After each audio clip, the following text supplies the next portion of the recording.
Alparis! Alparis! Oh, Alparis! Mana budak itu? Aku nak cari dia.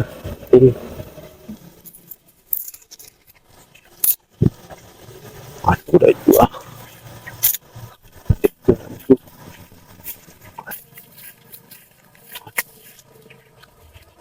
Mana budak itu? Tiga itu. Itu makan dulu tu. Adulah. Ini dia betapa letih awak mencari. Tapi Alparis bukan ni. Lain model. Oi, Alparis. Mak, macam model kau ni. Alparis, udah ada nak bual sikit ni kau. Ini penting betulnya. Bisa tak? Kau ada waktu tak? Macam mana Sebetulnya jadual aku ni padat Pak Uda. Tapi lantaran aku mengenang Pak Uda, okeylah, apa dia? Kau ni semenjak menjak sok sibuk pula di kau, sekejap pun tak ada waktu. Melampau. Orang dah letih mencari dah dari tadi lagi. Sekejap aja, udah penting betul ni. Apa yang penting sangat ni Pak Uda sampai susah-susah nak mencari aku? Pula kau main manjat-manjat. Tuan sekejap, udah nak ada nak cakap ni.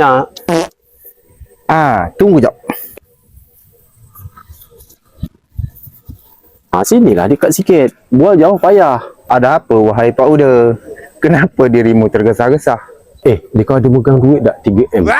Udah ada perlu nak melamar anak orang. Kalau 3M aku tak ada dah Pak Uda. Tapi kalau 3 miliar, kurang RM3,000, ada aku ni. Kurang RM3,000? Kalau RM3,000, biar udah cari. Udah ada RM5,000 tu. Berarti sisa RM2,000 duit udah. Kan? Dapat ke untuk duit okok? Kalau menurut aku, zaman sekarang ni nikah pakai duit, tak hebat. Macam mana lah cara nak nikah tak ada duit? Nak nikah tu butuh biaya. Sewa kompang, sewa tenda, sewa pelamin.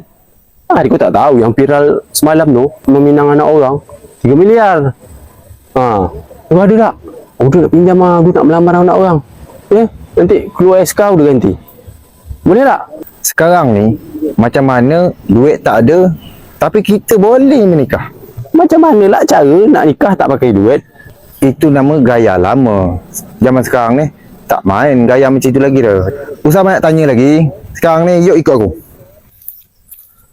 Yuk ikut aku. Nak ke mana ni? Awak nak pinjam duit, dia bawa lah awak pergi. Ke mana budak ini dia bawanya?